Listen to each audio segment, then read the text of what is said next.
Well, hi there, and welcome to A Sit With Me podcast. My name is Solène, and I am your host. Today is a very special episode. I am sitting down with Christina Fonthes, author of the book Where You Go, I Will Go. This episode was recorded live in a beautiful book bar / coffee shop here in Berlin called One More Chapter. We had an amazing conversation, not just about the book, but about her story, her background, and her journey as a writer. We laughed, we shared, from stories about motherhood and trauma, religion, to failed football metaphors. It was an honor to meet Christina and have this amazing conversation with her. I hope you enjoy this episode as much as I did, because I sure did. Please feel free to reach out to me, asitwithmepodcast@gmail.com, and talk to you soon. Without further ado, please take a seat with Christina. There are stories we carry silently, stories passed down like family heirlooms, stitched into our gestures, stitched into our postures, buried in our silences. And sometimes, if we're lucky or brave enough, someone put those stories into words. Today, we are not just opening a book, we are opening a portal in lineage, identity, and the quiet aches of what it means to be a daughter, a mother, a daughter then a mother, a daughter of a mother, a survivor. At the heart of Christina Fonthes' debut novel, Where You Go, I Will Go, lies the raw and tangled beauty of a mother's-daughter relationship, one marked by love, trauma, necessary secrets, longing, and distance. Through the lives of Bijou and Mireille, it's a story that speaks not just to one family, but to the many generational wounds we often inherit without consent and sometimes choose to break. Christina, aka Congo Muse, is a writer, a translator, a mentor, a fierce advocate for marginalized voices, and a woman who is unafraid to tell the truth. She invites us to look closely at what is said and what is unsaid, what is remembered and repressed, what is carried and what must be released. So today, I invite you to take a breath, soften your shoulders, and sit with us as we explore the threads of identity, displacement, courage, and what it truly means to come home, to a place, to a person, to yourself. Thank you for taking a seat with me, Christina. Oh my God, what a beautiful introduction. Wow, girl. You've inspired me. You have inspired me. I was just like, wow, that was such a beautiful introduction. That's all the writing I can do. The more I read, I keep saying that to people, the more I read, the less I want to write, because I respect it as a true, skillful art form. So that's one cue card is the best. You're good at it. That's really beautiful. Thank you so much. Thank you. Before we start, happy birthday. Thank you. It is your birthday, and I want the entire world to know that. Happy birthday. Thank you. I don't know why I keep forgetting. I'm just like, oh yeah, every 5 seconds, this is my birthday. Thank you. You're not a great celebration. I am. I just have so much going on. I'm forgetting. with the there's book. Like a lot. I will remind you. Thank you. Birthday. I'm really, really glad to have this opportunity to sit down with you. It's one of my biggest pleasure to sit down with authors and kind of tickle their mind to see how did they come about with the book. Mm-hmm. And I like to start by asking you in your own words, how would you describe the book instead of hearing people talk about it? So just for some context, so this book has been in the making for about 5 years. So I signed with my agent in 2020, and when I first signed with her, I'd only gone in with part of a manuscript. So usually people have the entire story written before, going to an agent. But I'd written something really, really rubbish before I wrote this. It was just such a terrible story. The writing quality was terrible. The story didn't make any sense. God knows what I was thinking. So I wrote that first. And then I kind of got rejected when I went on submission for that. And because rightly so, it was a really terrible piece of writing. And then I kind of took a break from writing, and then I met my agent through a completely different project. And kind of when we started speaking, I just knew that she was going to be my agent. I was just like, you're going to be my agent. Like I was like, this is what's going to happen. And so I started writing this book. So that was back in 2020, and now it got published this year. So the reason I say that is like, it's so difficult for me to really put into words because it's been such a journey. So for the first couple of years, it was just me and my agent going back and forth of this writing. And I had a very clear idea of what I wanted to do. I had the story, of Mireille in Kinshasa, and then I had the story of Bijou in the UK, kind of, wanted really to speak about Black British queer identity, because that's something that isn't really there in literature, even though there's such a Black British queer scene, like a very big one, particularly in London where I grew up. So yeah, I was writing with me and my agent, and then my editor came along, and then she kind of had her input. So now it's kind of difficult to say what it is about, because I kind of went in with, certain things that I wanted to speak about. Definitely mother-daughter relationships, definitely queer British identity, Black queer British identity, and definitely, migration, home, as you were speaking about. But there are so many other things that supposedly I've written about that I didn't pick up on. That you maybe unconsciously right? threw on, exactly. on the page. So people will say, oh, yeah, I really, you spoke about this and that. I was like, oh, okay, cool. I didn't really, consciously, want to necessarily talk about that or highlight it in that way. But yeah, I think for me, the main things were definitely kind of like the Black British queer experience, the Congolese experience. And one thing is also just kind of how women change, Black women in particular, and just, I was saying earlier when I was speaking to somebody else about, everybody has that like one auntie who's always really angry. Yes. You just got, and I really want to speak about like what makes us, how does somebody become that person? How does somebody, become this person that's just known as really angry, really bitter? I just wanted to explore that, how people kind of aren't born necessarily with the sadness, but how it's put upon them. Yeah, and you did that beautifully, everything that you just said. And yes, like you said, it's like a constellation of themes that you kind of put into the book. But before we dive in, I wanted to talk about you before we talk about the book. Who were you when you began writing the book, and who are you now after the book is published? Again, it's very interesting because the COVID happened. Yeah. COVID, it wasn't a normal experience of writing. And whilst COVID was happening, so many things were happening to me personally.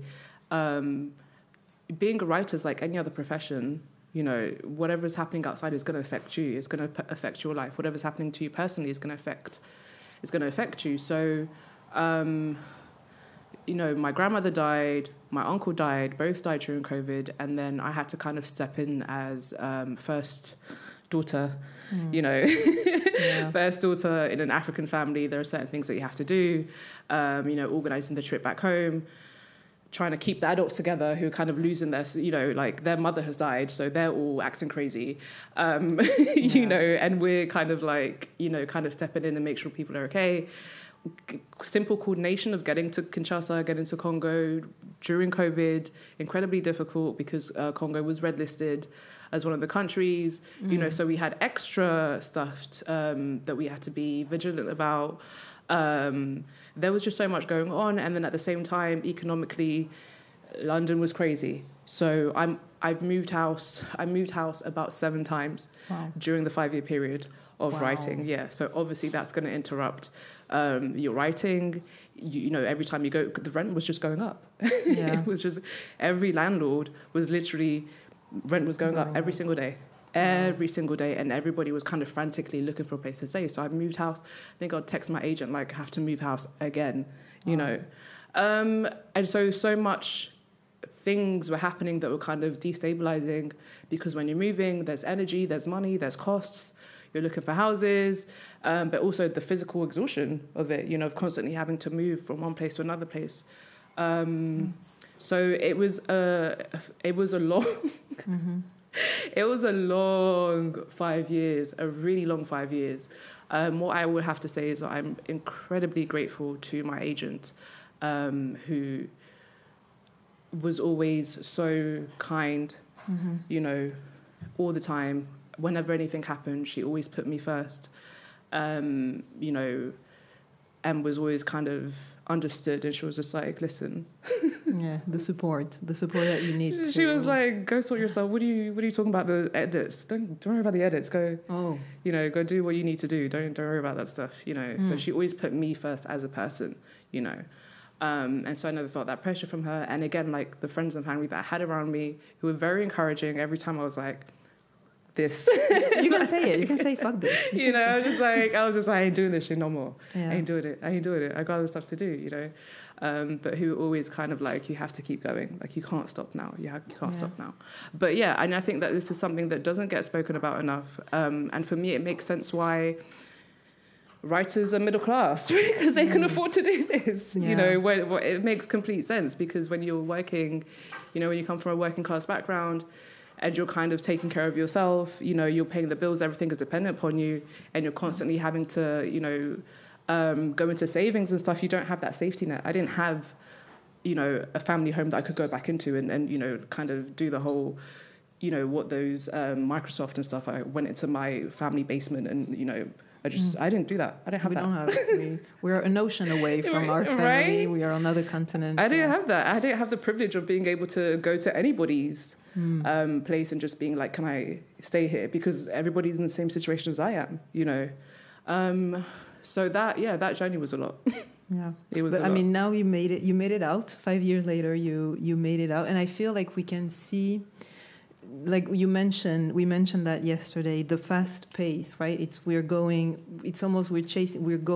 with the characters, and I feel like this has been informed by also what you were going through, the fast pace of the necessary fast pace of your own life is kind of showing through the book, which keeps you attached, keeps you, you know, you're not putting the book down, you're like, okay, now it's Myra going, but it's not. We're not lost. It's not like, wait, what just happened? It's still very, there's still a continuity, a beautiful continuity. And I wanted to know, since, I mean, you kind of mentioned it, right, how the book came about, but how did the story started into your mind? Was it a character, a scene, a particular scene? Did you start it at the end? I really wish that I had a coherent answer for that, but I really don't.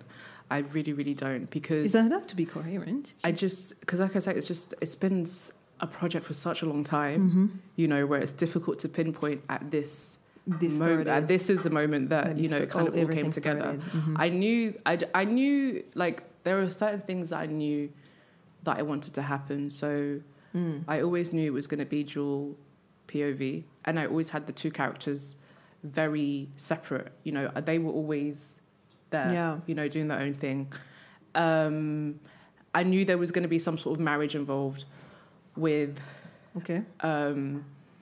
somebody else, you know, with that person. And I also knew that person, you know, had his own stuff going on as well.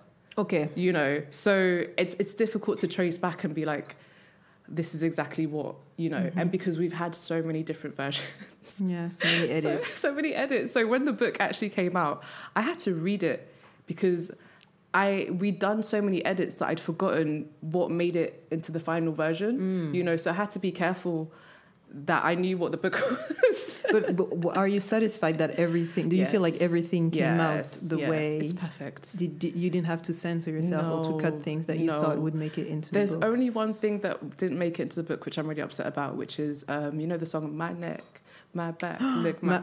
Yeah, we had to get rid of that because of the publishing, like the rights, Interesting. Do you even writing? Well, that makes sense, actually. Okay. We had to get rid of that. When would that have... It was in the scene. It was one of the cafe scenes when she's at the... Where is she? She's at the... Is it in London? Alizami, yeah, in London. Okay. Yeah, and it was like a really crucial thing because the music is playing, and then they're in the they've just had the quality laws, and then they're like in the bathroom and the music is like it's like pumping, the background, right? of the, And so we had to cut that. I was really sad about that because so much. It was just a great addition. And then when I actually had an interview with somebody, they'd read that version. Oh, and so they mentioned it when we did the interview. I was like, oh no, we had to cut it out. I was like, oh no.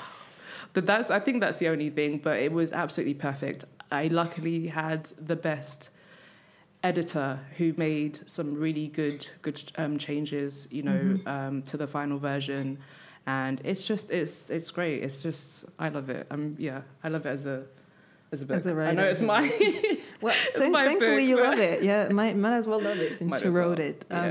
I read somewhere that you have a mantra that I really love: telling stories through any means possible. And I would like to, because I know that writing is not the only string to your bow, la seule corde à ton arc. It sounds way better in French, but I know that you're dabbling in poetry, slam poetry, film writing. And so what does that mean, telling stories through any means possible? I think it was that. I think that I really struggled with kind of cementing my place or really understanding who I was as an artist. I think that a lot of, whenever I read interviews of, you know, my favorite writers and stuff, they always have such a, you know, like a story where it's like, oh, I first started writing when I was 5. And yes. Everybody told me I should be a writer. No one told me I should be a writer. No one's ever said to me, you should be a writer or you're really good at this. And yet when I look back at my trajectory, it's so obvious. That you see what I mean? Now I'm just like, it's so obvious. It makes sense. You know what I mean? Like when I look back at everything that I've been doing for such a long time, it's so obvious. But like when you look at the puzzle from exactly right from a third exactly. So yeah, and because I kind of, you know, at university I was kind of really surrounded by lots of amazing artists. You know, lots of people who were like in dance. In theatre, in writing, and so much. I have two peers of mine who are also black queer writers, and we all went to the same university. And because they were so sure of what they were doing at such a early stage, whereas I didn't have that. I think for a number of reasons. I think being a woman, being a girl, being an African girl, it's kind of like nobody really sees that for you. Do you see what I mean? Absolutely.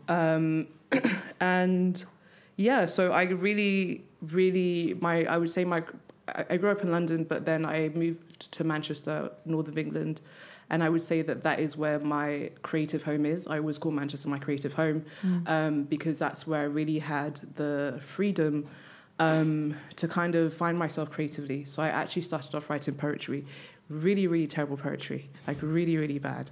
And then I kind of got better at it, and I got better and better and better to the point where I understood poetry, I got it. I understood what it meant. I understood how to kind of evoke emotions. And then I started doing photography. I really fell in love with photography. I'm not a photographer because I think it's a whole, different art form, and I will never say that I am one because, there are people who You do photography. I do photography, right? But I will not call myself a photographer. And then dabbling in film. And I came to, not Berlin, I came to somewhere else in Germany a few years ago, actually for a poetry film competition that I was in. And then I was kind of not getting bored, but kind of reaching the peak of everything that I was doing. It was like, okay, poetry, I get it. Photography, I get it. And then I moved back to London, and then I was kind of hanging out with my friend who was also a writer, JJ Bola. And then we kind of had a conversation. He was like, it's time for you to start writing a book. And I was like, what? What do you mean by that? What do you mean by that? And he kind of, instilled that, you're a writer. Plant that seed in you. And it's fascinating because I wanted to be a slam poet for the longest time. Oh, yeah? I remember that YouTube, I think it's still a button poetry. With like a bunch of, like Rudy Francisco, don't even start. I wanted to learn how to... I remember that. How to like say a poem and do a whole thing. But I was never really good at it. And I like that you're touching on the fact that we often hear in success stories, I knew that I wanted to be that since I was 5. I always knew that I wanted to do that and to be that. But I think it's not the case for the majority of people. And we don't talk enough about the people who are just figuring it out, just chasing what feels good at that moment. Yeah. Maybe it's studying business because that's what you think is the right thing to do. Maybe it's being a lawyer. But then at 30, you're like, actually, let me go and take some photos, or let me go and we're not. I feel like we're not seeing enough people in the success, the success bubble, being like, well, actually, I didn't know at 5. I didn't have a dream of labor when I was 7. I was just hanging out. I like to play dress up and or to do other things, and having more people who they had to take more detours, but still seeing that it is part of the path, and not feeling less valid, or not feeling like you are late on the game, because we're just pushing this story of, I've always knew that I wanted to be an actor, that I wanted to be a writer, I wanted to be a singer. It's like, no, not. And is it really true? Because I think there are, and I think it's good. I think it's great for them. I think that's amazing if you're able to grow up in such an environment where people are paying enough attention to you, first of all, see you enough to be able to be like, oh, I see this in you, whereas I didn't get that, be it at school, be it at home. There was nothing. And also the courage to chase that, because particularly when you are from a minority, or when you're in a smaller city or in a smaller, you have the pressure of doing the right thing, going the right way, lawyering, enduring, and so the thing of taking theater class, like, no, maybe not. Like, let's find a way to pay the bills, and then the theater.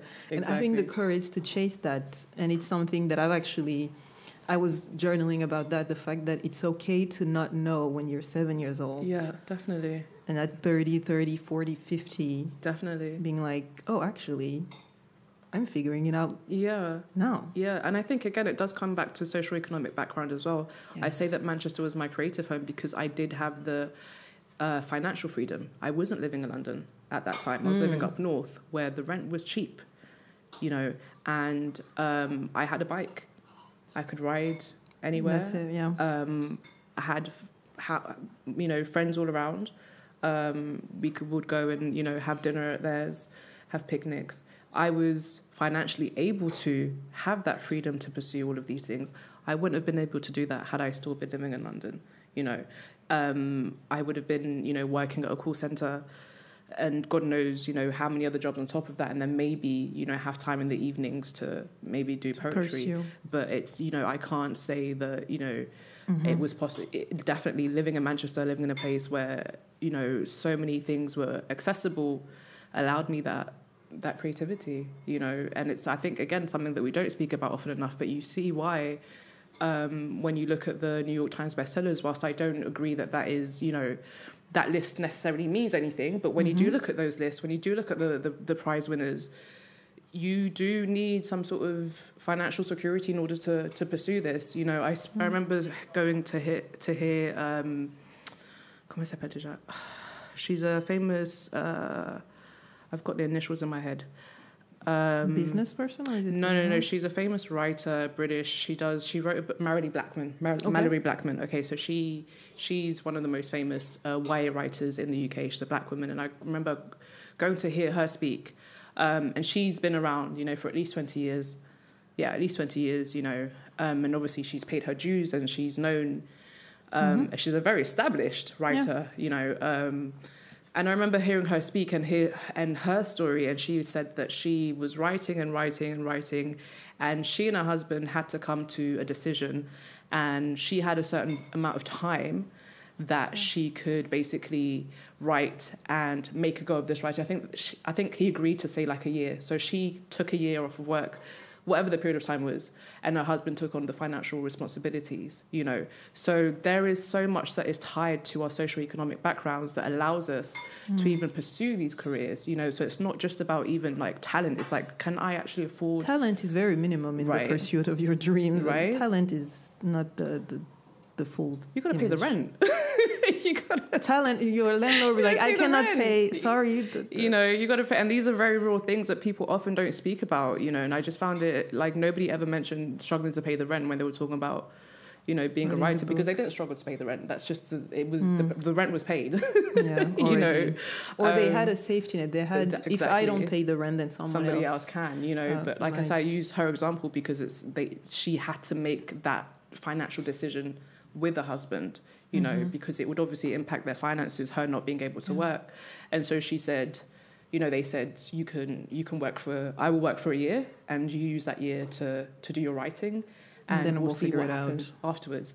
Thank God they did that, because now, no, yeah, good bet. right? Because I think bet. Jay-Z picked up the book or something, and I think he did like he had something to do with like the course of her story. Something, yeah, like producing like a TV series or something in South Africa. I heard a long time ago, but it's also a financial thing, that needs to be addressed. And like you say, we need to have more conversation about that, or see more people. I think it is happening more often than not, but it's just people are painting the picture that sells the most, which is I've always known and I just toughed through it, and oh my God, it was hard, but still we rise. But still, my Angelou, still I rise. Yeah. But to go back to the book a little bit and to link it with your poetry. Now that you say that you used to write poetry, it shows, because the book is very poetic. The way you write is extremely beautiful and extremely poetic. And you did say that it took you 5 years to complete it with many edits. Would you have is there a character that was easier to write and one that you're like, oh God, that keeps you up at night? Or I don't think easier, but the characters that made me happy were definitely the love interests. So, the love interest. Yeah, I love love. I love writing about love. Of everyone, the love interest. Okay. Yeah, I'm like, that's a big bunch. I loved writing the love interest. Chansey, oh my God, I wish she were real. She's like my imaginary friend. Like, every time I sat down to write her parts, I was always so happy. The sessions were really light. Fidel, I absolutely adored him as well. And I love that he came back. We're not gonna say he kind of like popped back. Yeah, so I really enjoyed writing them. The one that kind of kept me up at night was Brother Fabrice. Ooh. Yes, he was a very difficult character to write because I don't write a lot of male characters. And so kind of putting myself into his shoes and kind of, whilst the story isn't from his perspective, he's still actually a pivotal part, of the story, right? And trying to understand what he's also going through, because he's also going through a lot, his stuff. You know what I mean? And it's subtle. Yeah. The way it's like it's dropped there, and it's left to us to understand and be like, oh, that's everything that's going on. And I like to, the more I listen to authors, the more I like to believe that some authors, and even us when we're writing part of ourselves in our story. Would you say that you write part of yourself in your characters, in every single character? Of course. Consciously, unconsciously? Consciously. They're humans, they're people. Even I think like probably the not every single one, but definitely you draw, from something of myself. So Brother Fabrice is a bit of a recluse. I'm a bit of a recluse, and I've grown up as a recluse, and so I was able to really tap into that part of him. Mireille was very difficult because she's so different to me. She's living in a different time, a different period, and she's a proper extrovert, which I'm really not, so she was a proper extrovert, was a proper extrovert, right? So that was kind of, but also she's very grounded. She's also very grounded. She does have a good head on her shoulders, and so she really loves her sister, really loves her family, that kind of stuff. So I think with everyone you have to, otherwise we're just creating characters and you're just creating caricatures. So I think taking a part of you, and being able to apply that to a character when you're writing, and kind of like bring in that one side of them, just focusing on one thing is better to have that thing come alive rather than having just kind of like a flat character, Just it becomes just a caricature. Speaking of Mireille, I had, for 75% of the book, I had a hard time with her. I was highly judgmental. I had trouble. I found myself being highly judgmental of her, being really mean and hard on her, being like, God, are we really doing this? I don't want to give it away, but are we really doing this to the people that, like, and I mean, not knowing the full story, obviously. At the end, I was like, oh, I see. Sorry. But for the majority of the book, I was like, God. And I wanted to know. It was not, I want to stop the book, but I was like, Jesus, like, Girl. get a grip, but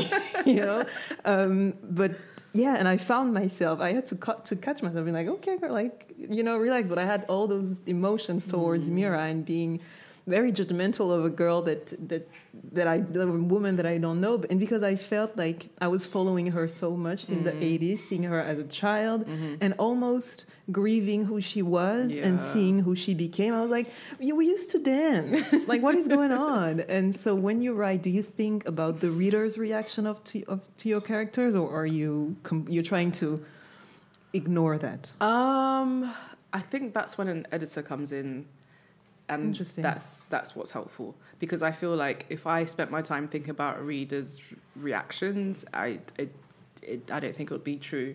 I think it'd be writing in reaction to, and I don't like to do things in reaction to, So I think that the writing process is a long one, and first and foremost, it's the creativity, and this is why you have different versions, different edits. You're going through and through and through, and with each version, whilst you have one version that's the ultimate one, but you've taken something from every edit that you've done, and I think my editor did a really fantastic job of coming in at the end and saying she was the one that was like, if you change this is how the reader feels. I'm like, fuck the reader, I want to write what I want to write. Right, but that's where the tension comes in. That's where the tension comes in. But you have to trust the editor. You have to trust that they know what they're doing, and they know readers. I don't know readers. Whilst I am a reader, when I'm working on my project, I'm not working on it as a reader. I'm working on it as a writer, and so I want my creative process to be X, Y, Z. But then the editor comes along, and also my agent comes along at many points, and they're like, maybe we should look at it this way. Maybe we can go this way. Maybe, because you also don't want to alienate the readers as well, and there's that fine line between what you want as a writer, but also, satisfying people's readers' expectations. But so that, that would be, it's like, that's when my editor and my agents would come in and kind of be like, this is what the reader experience would be like. Well, if they guessed that, I would be pissed off. They guessed right, because at the end, yes, but I guess that I was more judgmental of her decisions, and like I said, grieving, because she became, she was not who she was in the early 2000s. She became that version with the Pentecostal, etc., etc., and. So, and I wouldn't say that she was a villain. I don't know if there's a villain in the book. I would ask you that. I don't think that there is a villain. I think that what the villain were more beliefs, cultures, and society more than people, even though Myra and the pastor, they did, their fair share of bad things. But would you say that there's a villain? I would say antagonist. So, because villain comes with lots of, it's a very black and white thing. There's a good person, there's a bad person. I don't believe that that's the way that the world works at all. I don't think there's anybody's always good or always bad. I think that situations cause us to act and behave in certain ways. Exactly.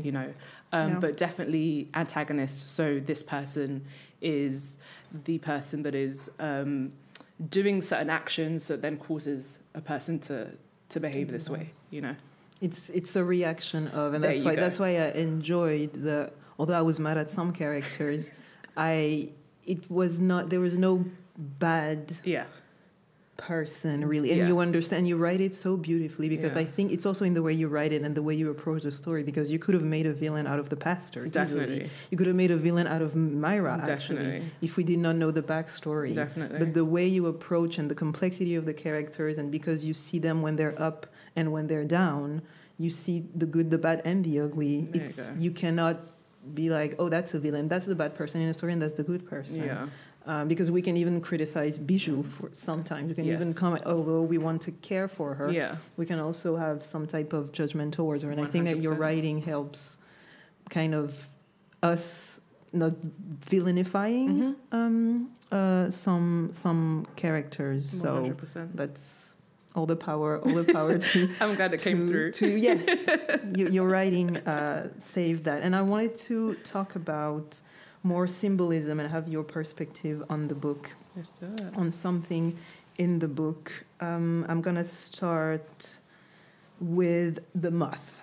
Oh, yeah, okay. The moth. I wanted your perspective. So I'm going to read a little excerpt of the first time that we introduce the moth because they are recurring in the book, and I want us to talk about that.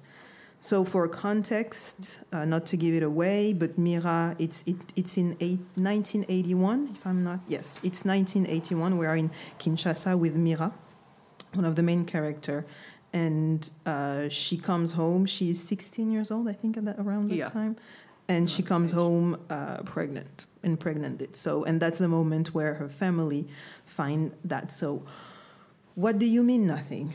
How can there be nothing?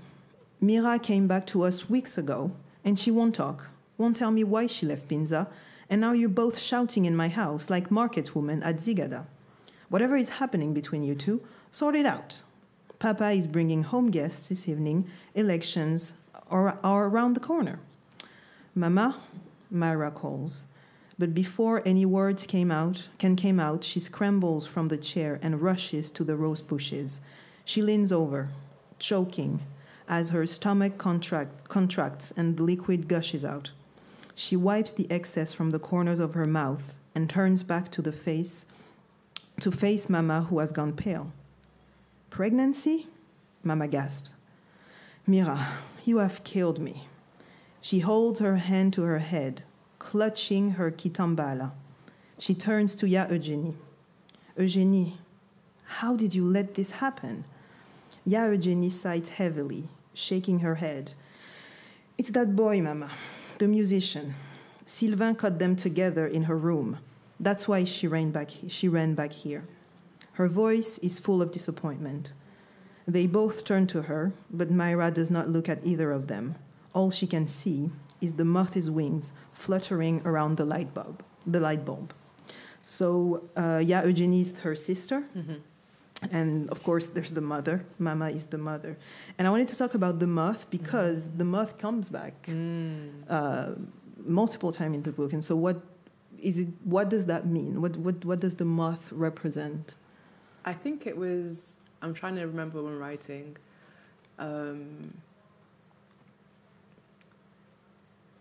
because there's moths and there's butterflies, you know, and so sometimes it's a moth and sometimes it's a butterfly, you know, so it's really what kind of the beginning, I would say, of Mira's I don't know if we can call it insanity, because to an extent she does just like become a different person. And to have such a dramatic switch, there must be some sort of, it there does must be a word, you. right? It does transform you. There must be a word for, for whatever it is that she's experiencing. So the moth is definitely, because she is in such a terrible place. There's a scene as well in Belgium, in Brussels, where she's off her head. She's drunk so much, doesn't know what the hell's going on. And then she sees somebody from the past, and then she comes home and she sees a moth again. So that moth is like kind of, as you say, symbolism for the stuff that she's seen. But then Bijou sees butterflies, and it's in the same house. They've grown. It's Bijou's grown up in that house, and so for Bijou, there's always been butterflies. And when Mira first moves into the house in Binza, she sees butterflies as well. They're butterflies, right? And then in the end, when Bijou works out what happens, she now sees a moth. But her whole life, she's only ever seen butterflies in that house. Do you see what I mean? Okay. And so it's, again, that thing of, like, what you see and what I see. So, in the same house. In the same house. We've literally, like, Bijou, this house has been her safe place. It's where she had the painting lessons. It's where, she's had her birthday parties. It's the house that she grew up in. It's her safe place. It's, where she's at the breakfast table with her father and her parents. And in that same house, there are also moths in that house that she doesn't see until the very end. you know, but I didn't want something that was like too heavy-handed, like something that was red, you know, or something that was just like something that was just like so obvious, but something like a moth and a butterfly. You're actually the very first person that's ever picked up on it. Haven't had anybody else. Well, because it stayed with me because I that moment, it's the moment where she disassociates for me. She's like, there you go, and I'm out because of what we learn at the end, which makes sense, right? Having her mother that she loves so much and her sister judging her in that moment and not being able to verbalize, you know, what happened to her. How did she end up here, right? And I saw it. I mean, I like that it was recurring because it was such a beautiful metaphor for trauma and how it stays with us. It just manifests in different ways. And maybe we have a moth. We don't see moth, but in ourselves, something that we disassociate, that we run away from, but it keeps coming back because she does not know. She doesn't understand when it comes back. Sometimes she panics. We won't say when, but sometimes it comes back and she's literally trying to run away. And I love that metaphor. I mean, I interpret it as a metaphor for that trauma that keeps following her. And another question was, do you think that it was... Because she traveled a lot. She's going to Belgium. She's going to Paris for what it feels necessary, but it also does feel like an escape. Yes, definitely. That she's running away, right? She is. Yeah, definitely. Especially Paris. You know, I think Paris is probably more difficult than when she left Congo. You know, because in Paris she actually builds a life for herself. She's built a community. She's working at the salon. You know, they've got everybody in the area. She's living with Elodie, the salon owner. She's married to, you know, Antoine. She's built a life. She's, you know, finally managed to kind of create an identity and forget everything that happened. She's put that in the past, and she compartmentalized. Definitely, you know. So it's there. It's, you know, I'm now this person. I think, what is it in the book? She's no longer Mira from. She's made a new identity where she's not Mira from Gombe, but she's Mira from Limité. You know, so she's created a whole new identity for herself, from kind of the ground up. You know, because she goes to Paris without her parents kind of. Knowing help, or nothing. She just kind of, you know, when she goes to Belgium, it's her parents that kind of organise that, but Paris is her own doing, you know, and she kind of rocks up there and creates everything from scratch. And so having to leave that behind, I think, was really difficult. And so you can really see why when she does get to London and she meets the church, why she kind of just has to bury that past, you know, has to bury... change identity all of again. That again, and really just, you know, put it to, it's so much for a person to go through it. And we need to remember that Mira's young when she's still experienced, like she's barely 20 years old when she's kind of experienced all of this stuff. She's not like a grown-ass woman in her 40s. And it's another metaphor of the past that you do not deal with will keep coming up. That moth will keep coming up as a moth, as a butterfly. It will keep, you know, chasing you. Definitely. As long as you... But it is a privilege to deal with it and heal and all of that. But as long as you actually don't sit down in front of your child and, you know, all of everything, if in front of your inner child, it will keep coming up. And that's why I love the moth. It's trauma, but, you know, I'm not in love with the moth, but it was such a subtle and beautiful metaphor without saying that it is trauma, without naming it. If you see it, you see it. And it was really beautiful. And I would like to talk about Bijou as well, because Bijou goes to the extent of hiding her queerness extensively. And there's also symbolism in that, right? And I wanted to hear from you, what is your experience when it comes to queerness around the community, in the community? How, you know, what is there's a parallel there? Is there no parallel? What is informing that? I think with Bijou's story, I really wanted to show the Black British queer community, you know, because, you know, it's not something that we see or hear of often, and yet it's a very big thing. It's a community that's been around for a long time. It's a community that, you know, has its own kind of rules and regulations. And when I was kind of, on the scene, it was kind of very easy to be, in London, to be kind of black and queer, because there was so much support. There was so much going on. If you wanted to go out and party all night, there was club nights all the time. If you wanted to do poetry, there was poetry. If you wanted to do art, there was art. There was just so much available all the time. And I just really wanted to show that. But at the same time, there was just so much hurt, on her part, but also in the community, like not just for her kind of hiding her queerness, but all of them are kind of going through stuff. They have the thing, they have the back room. And I remember my agent, when she read one of the first things, and she was like, what is this back room thing? And I was like, this is, most queer people, I would say, black or white, are running away from home. I'm going to say young people, they are running away. They have been, they've had to leave home, and so it's very common, at least, when I was, kind of on my journey, if somebody has a house, there's going to be strangers there. There's going to be somebody who's, who's in search for a home. Right, exactly. There's always going to be that, somebody's come from so-and-so, or somebody, this happened to so-and-so, there's a room available. That was always a thing. There was always someone sleeping somewhere. And I think I've had that, gone to a friend's house, and then there's just this random person kind of, or they just needed a room for the night, which is interesting because we also have that in the Congolese community. Yeah. There's always an uncle sleeping on the sofa who's just come from, you know what I mean? They've just come from Congo, or, they're having trouble with immigration, or they're having trouble with housing, But yeah, for Biju's part, I just really wanted to show like how, or rather what my experience has been of, like Black British queerness.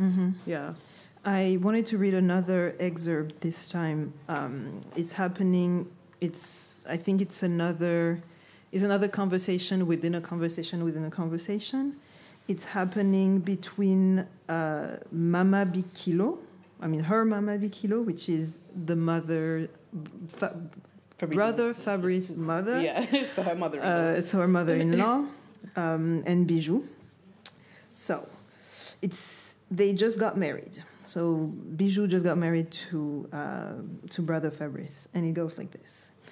In the kitchen, my Mama Bokilo moved around with ease and familiarity, swiftly pressing the buttons on the stove and plucking Maggi cubes and salt from the cupboards without stopping to think where anything was. I rolled up my sleeve as she pointed to the chopping boards and knife. Her forearm was stacked with colorful bangles, each with a golden wire patterned into loops on the inside. Every time she moved, the bangles tinkled. She gulped from a tumbler filled with Baileys. Sit. She pointed to one of the stools at the counter. You're now a wife. She poured out the boiling water from the pot, her hand moving rapidly as she combined the peanut butter and seasoning. Marriage is like food. She lowered her voice. Sometimes the marriage is sweet, sometimes it's salty, another time it is pili-pili.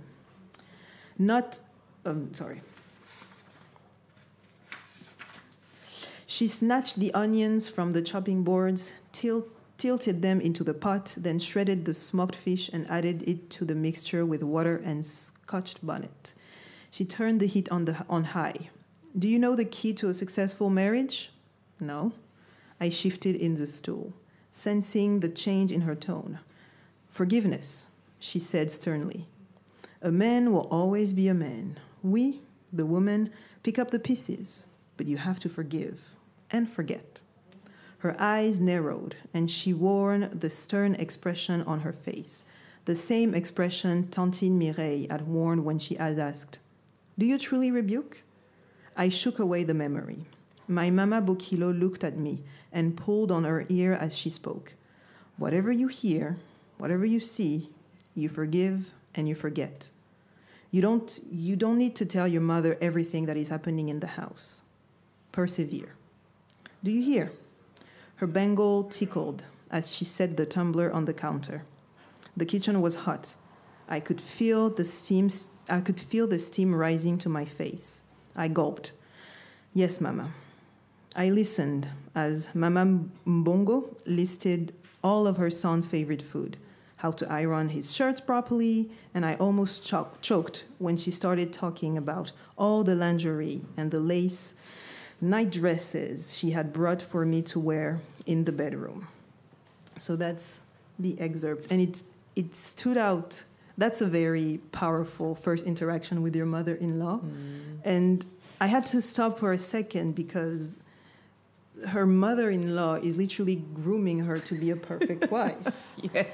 And in that moment, it feels like her mother-in-law is not the key to her liberation, but the guardian of her own prison, being like, you don't see anything, you don't hear anything, be a good wife. And it threw me into this whole reflection of sometimes the woman in your own community, the woman around you will be the guardian of your life. And instead of showing you the path to get out, because I assume that it's something that she may have experienced in her own, she had learned that herself, right? Instead of showing you the path out, she's like, let me tell you how it's going to happen for you. And so, like how did that come for you? So in one of the edits, we really actually went into her backstory, which didn't make it to this one, but she doesn't have a great life growing up, and she finds Fabrice's father, and he's kind of an older man, kind of takes her in and makes her life amazing, gives her all these opportunities, brings her to Europe, etc.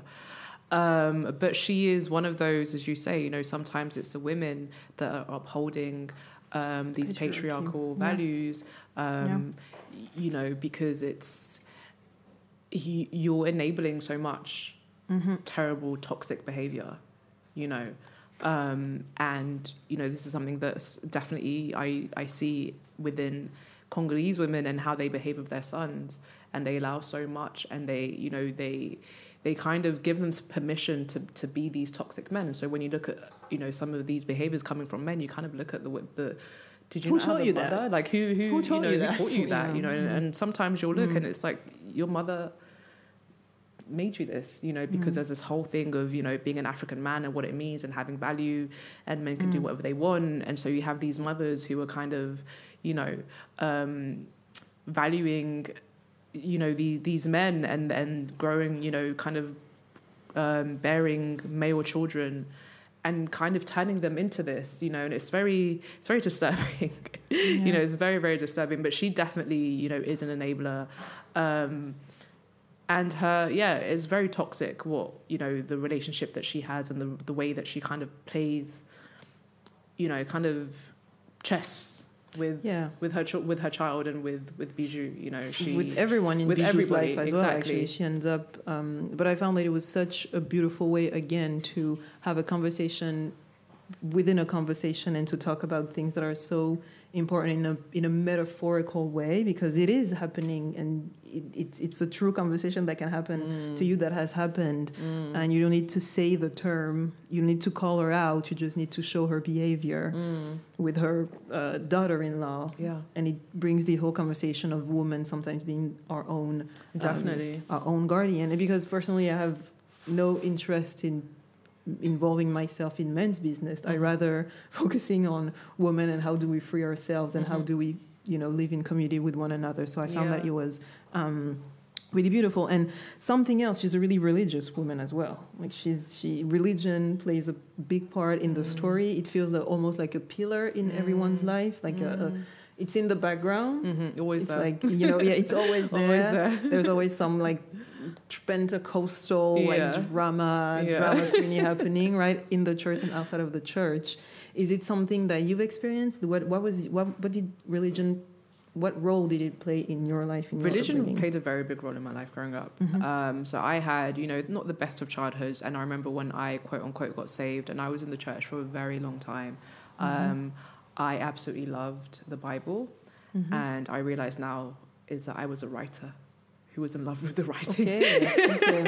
You love the storytelling. I love the storytelling. So I was Yeah. just like, oh my God. Such a beautiful story. Right. Wow. The words, this is poetry.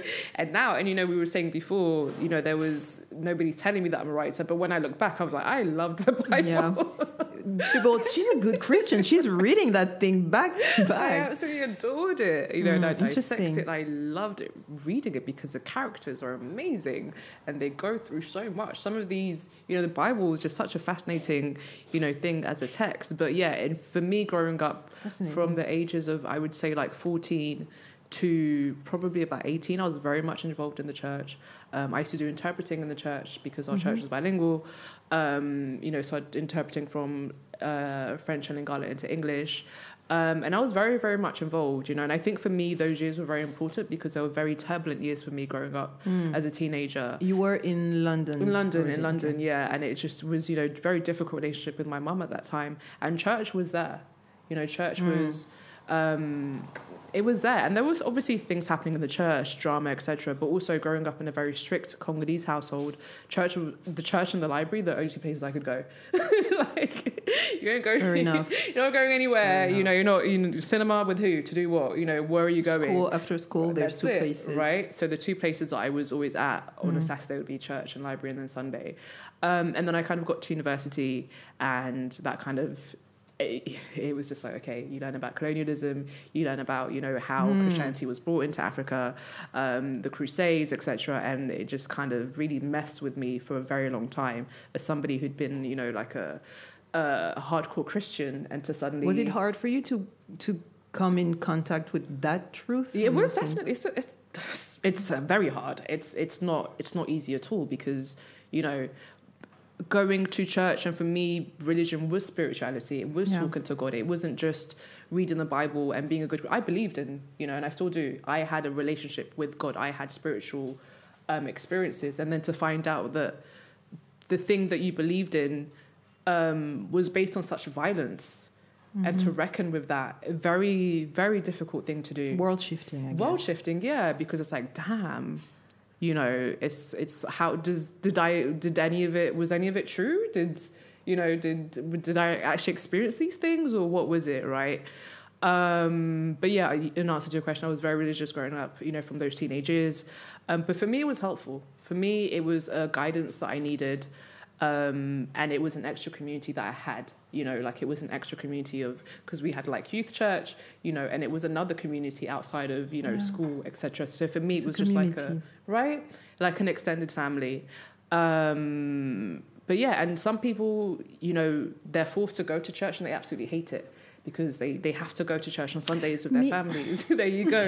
And they absolutely hate it. Whereas I didn't hate it. I really loved it, for a number of reasons. But like I say, I realize now that part of the reason was also because I just really loved the Bible. Yeah, I mean, my perspective on religion and church has changed. So I was there because I had to. I have the most religious grandmother that you can have. It's God is here, but in a very subtle way. She was not evangelizing anyone. She was not, not in the toxic way. And when we talk about religious grandmother, we can have a very particular image. Very much, she has the deep trust and believe that God is there. I used to be very judgmental because like, how dare you believing in such, foolishness. And now looking back, I think that the reason why my grandmother is here today and the reason why she endured everything, the reason why she survived is because of religion, 100. because of community. Her friends are from church. My grandmother is 104 years old and still there. She's still kicking it, right? And I think the reason why,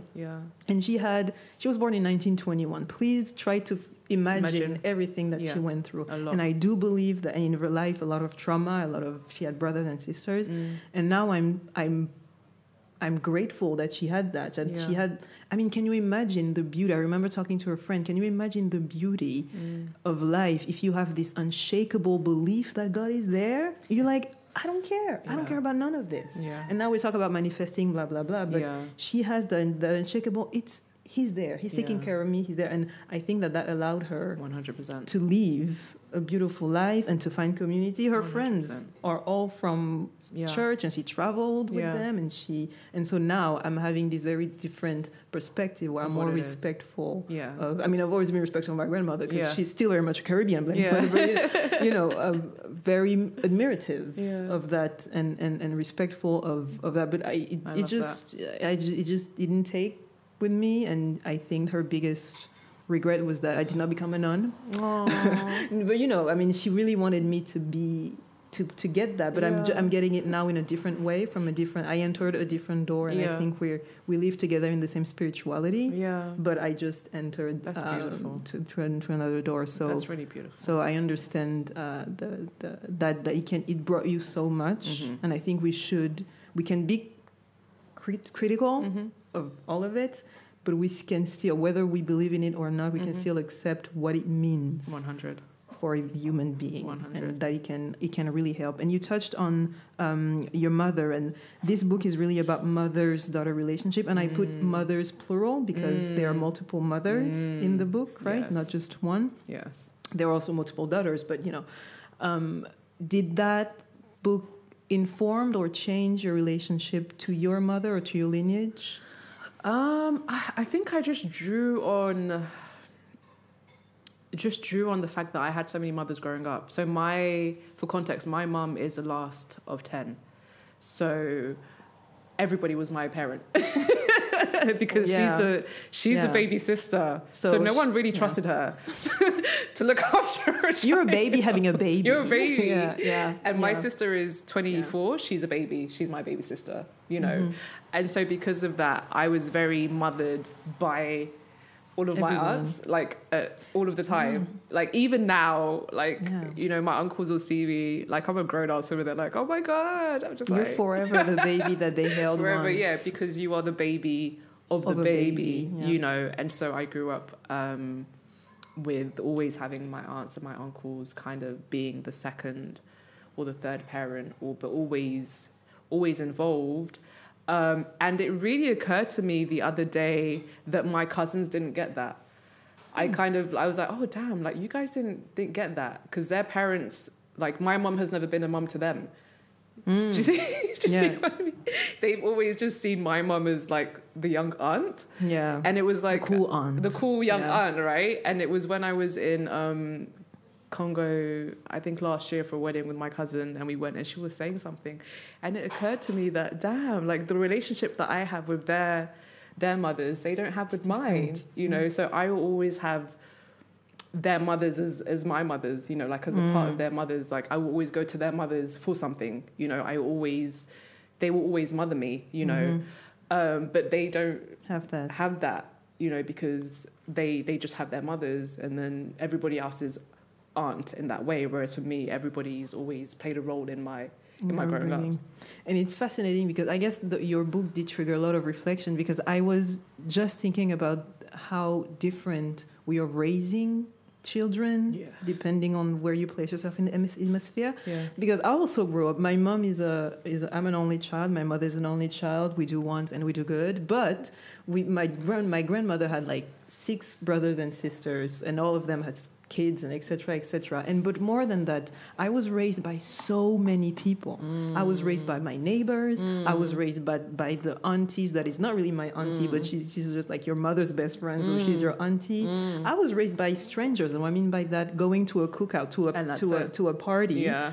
It's the best time because you don't have to speak to your parents. You can have free soda, and you can talk to other people, right? And it made me realize that we are raising kids correctly, because that forces you to grow up and to meet other people in a way that here it's very individual. It's your kid. It's your child. It's just your child.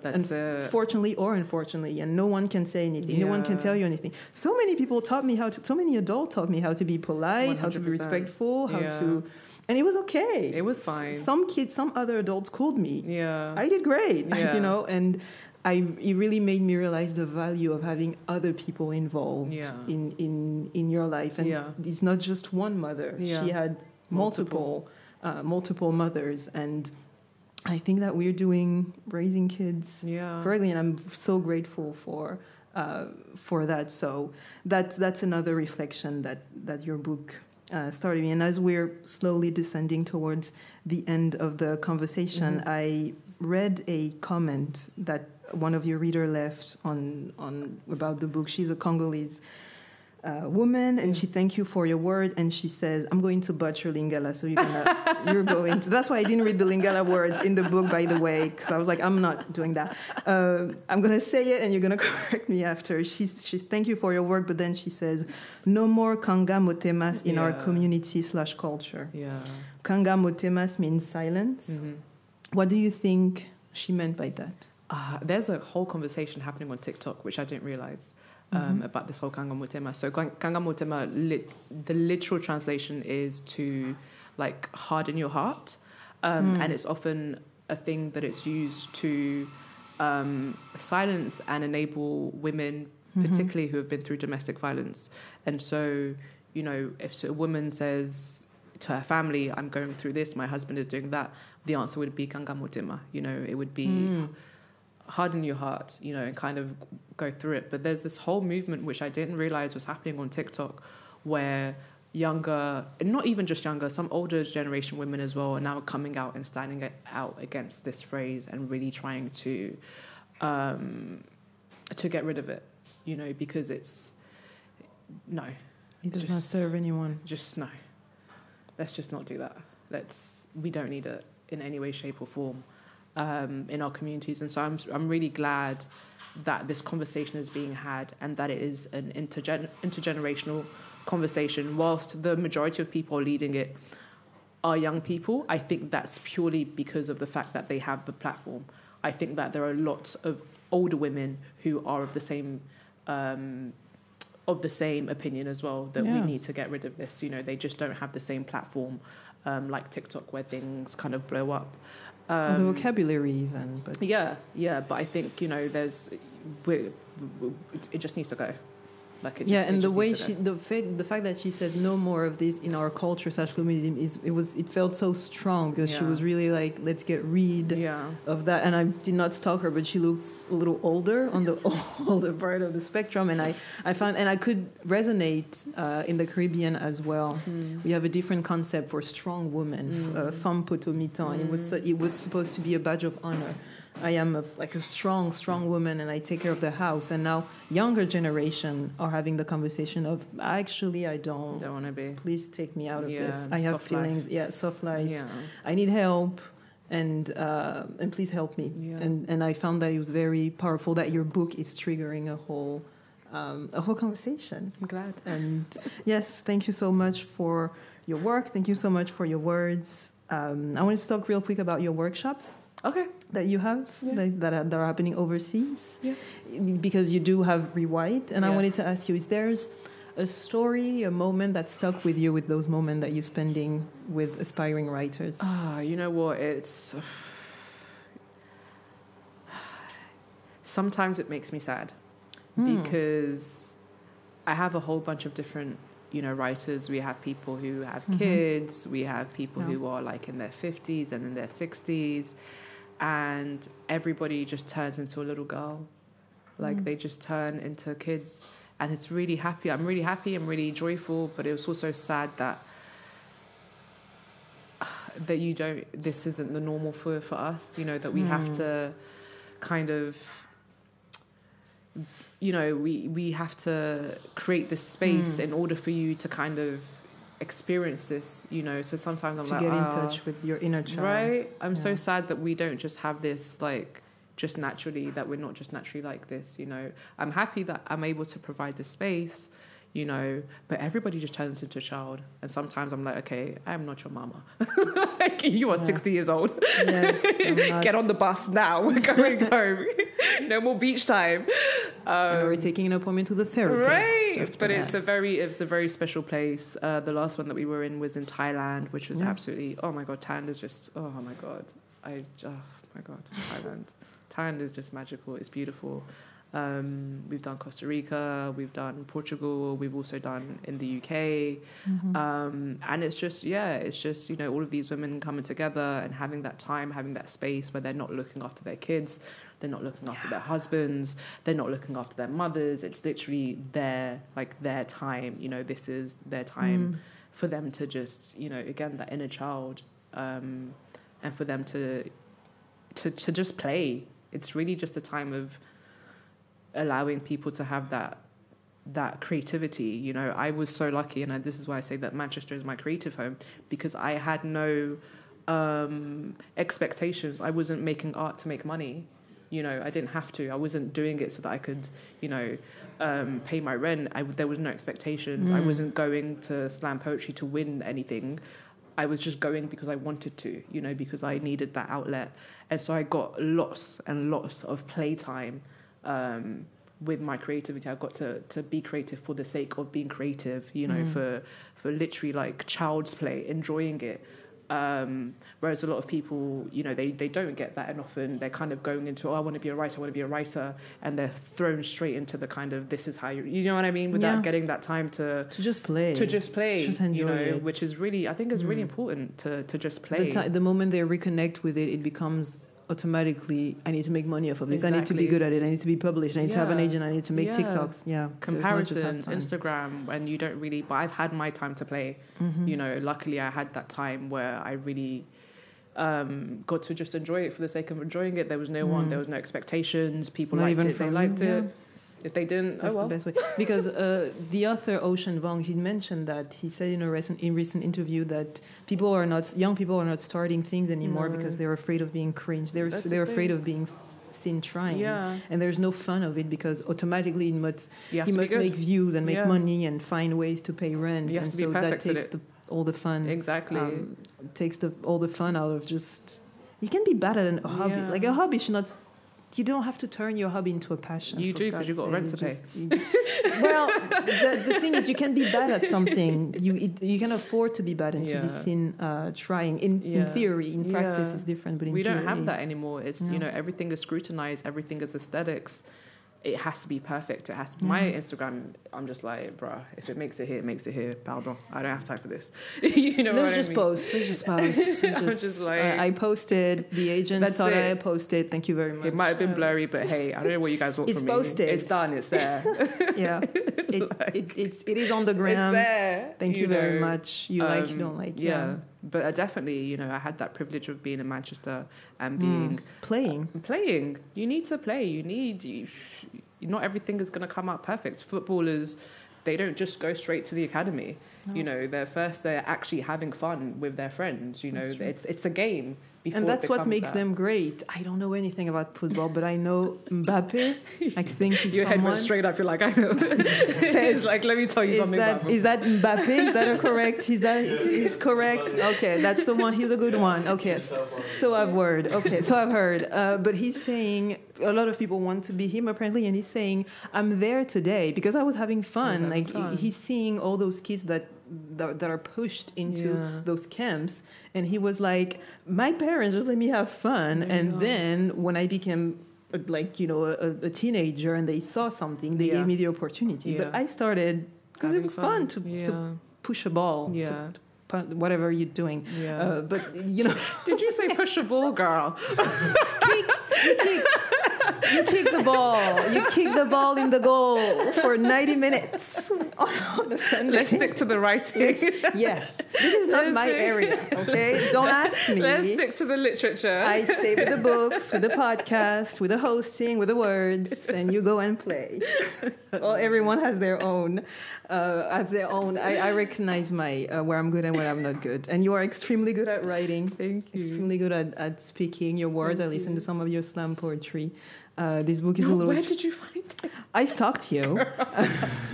That's called preparation or stalking, depending on how you call it. But yes, you're really good with words. Thank you for your words, and thank you for that story with that dual point of view. It was great to follow characters throughout, from the 80s to the 2000s. I feel like it gives a better understanding of who they are.